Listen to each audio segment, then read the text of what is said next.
ओम नमो भगवते वासुदेवाय नमः। हरे कृष्णा। पुरुषोत्तम मास, जिसे अधिक मास या मलमास भी कहा जाता है, 14वें अध्याय की कथा। श्री नारायण बोले, राजा इसी प्रकार चिंताग्रस्त रहता था कि एक समय वाल्मीकि ऋषि उसके यहाँ आए। राजा ने जल्दी से उठकर भक्ति सहित उनके चरणों में नमस्कार किया। तब वाल्मीकि ऋषि राजा को शांत देखकर कहने लगे, हे राजन, तेरे मन में जो कुछ भी चिंता हो वह तुम बिना संकोच कहो, क्या बात है? दृढ़ धनवा ने कहा, महाराज, आपके चरणों की कृपा से सब सुख है, परंतु हे ब्राह्मण, एक बड़ा भारी संदेह मेरे मन में है। सो उस वन के तोते के मुख से लगे हुए शूल को आप दूर करिए। वाल्मीकि ऋषि राजा के ये वचन सुन बोले, हे राजन, पूर्व जन्म में तुम द्रविड़ देश में ब्राह्मण के घर में त्राम पत्थर के किनारे उत्पन्न हुए थे। सदैव तुम्हारा नाम था।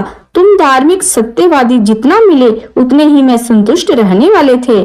तुम्हारी स्त्री उत्तम गुणों वाली गौतम ऋषि की पुत्री गौतमी नाम से विख्यात थी। गृहस्थ आश्रम के धर्म में चलने वाले सुदेव को कितना ही काल व्यतीत हो गया, परंतु उनके संतति नहीं हुई। एक दिन आसन पर बैठा हुआ अपनी स्त्री से सेवा कराता हुआ थका हुआ वह ब्राह्मण कहने लगा, हे सुंदरी, संसार में पुत्र से परे कोई सुख नहीं, क्योंकि तप दान से उत्पन्न पुत्र परलोक में सुख देते हैं। शुद्ध पंच में उत्पन्न हुई संतति इस लोक और परलोक में सुख देती है। उस श्रेष्ठ संतति को मैं प्राप्त ना कर सका तो मेरा जीना ही वृथा है।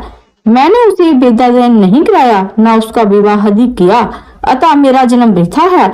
इसलिए मेरी मृत्यु शीघ्र हो जाए तो अच्छा है, मुझको आयु प्रिय नहीं।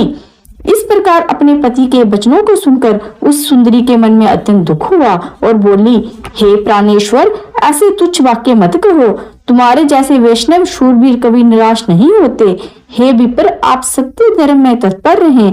अपने तो स्वर्ग जीता है, पुत्र की इच्छा है तो हरि जगन्नाथ की आराधना करो। वह ब्राह्मण श्रेष्ठ अपनी धर्मपत्नी के ऐसे वचन सुनकर निश्चय के साथ ताम्रपर्णी नदी के किनारे चला गया।